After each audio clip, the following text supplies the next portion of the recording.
We just got Brooke in Provo, Utah. Yeah. Hi, Brooke. Hi. Hi. You're on. Okay. Hi. So I have a question.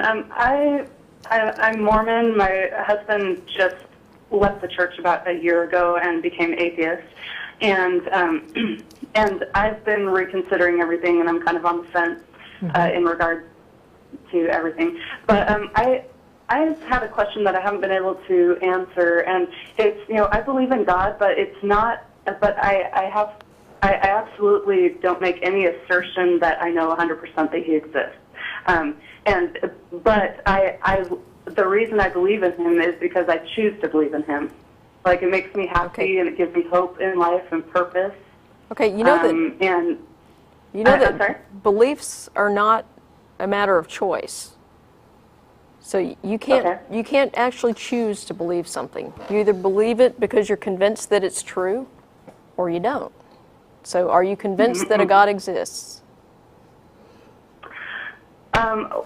Well, no, not factually, not scientifically. I can't prove it scientifically, but I want to believe, and I choose to fantasize that He does exist because it makes me happy to think about it. I mean, you can convince yourself of an untrue belief if you talk yourself into it hard enough, I think. But people are indoctrinated all the time, but it doesn't sound like Brooke is indoctrinated. It sounds like I'm not saying this to be, overly aggressive or anything, but it sounds like you're engaging in a little bit of fantasy because it makes you feel better.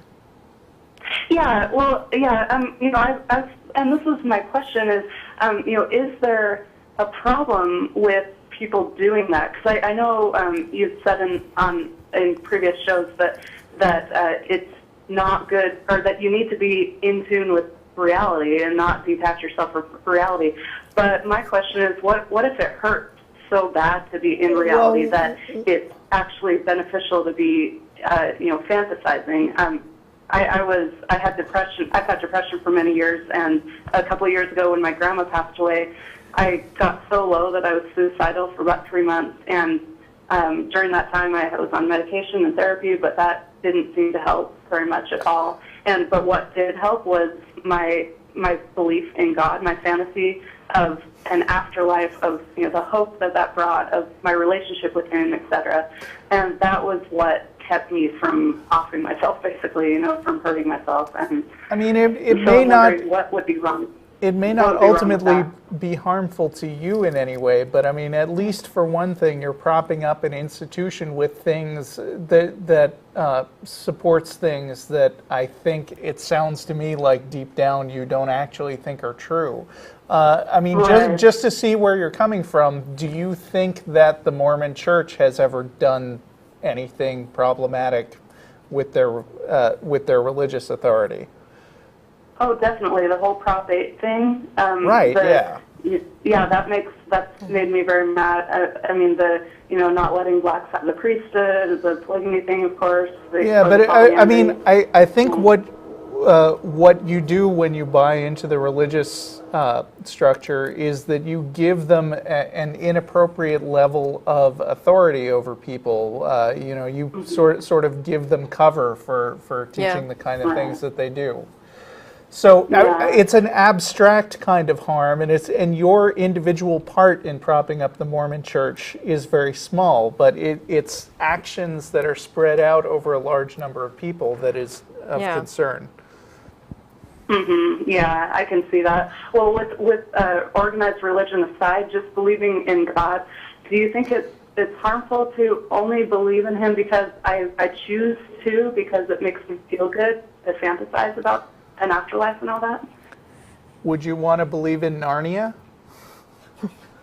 If it made me happy, yeah, because that's how I can, since I was a little kid, that's how I coped with my reality, because my reality was so painful growing up at the time. I just had a lot of crap going on in my life and stuff, and depression, that's how I coped, was to escape into a fantasy world. And it wasn't just God, it was other things. I used to pretend all sorts of stuff when I was younger. And it makes me happy now to do that too. Like, well, I think most people get some kind of enjoyment in some kind of escape. You know, I mean, I'm a real fan of science fiction. And so, you know, I read a lot of science fiction, and, you know, it's an awful lot of fun sometimes to sit back and daydream about faster than light travel. Now, that's not reality. We can't do that. But, you know, it gives me a lot of pleasure to think about what it would be like to be able to just visit another star system at some point. Yeah, play more video games. Yeah, just, so, I mean, there's nothing wrong with that kind of, you know, escapism. You don't have to attach it to, you know, some kind of belief system in, you know, some supreme being.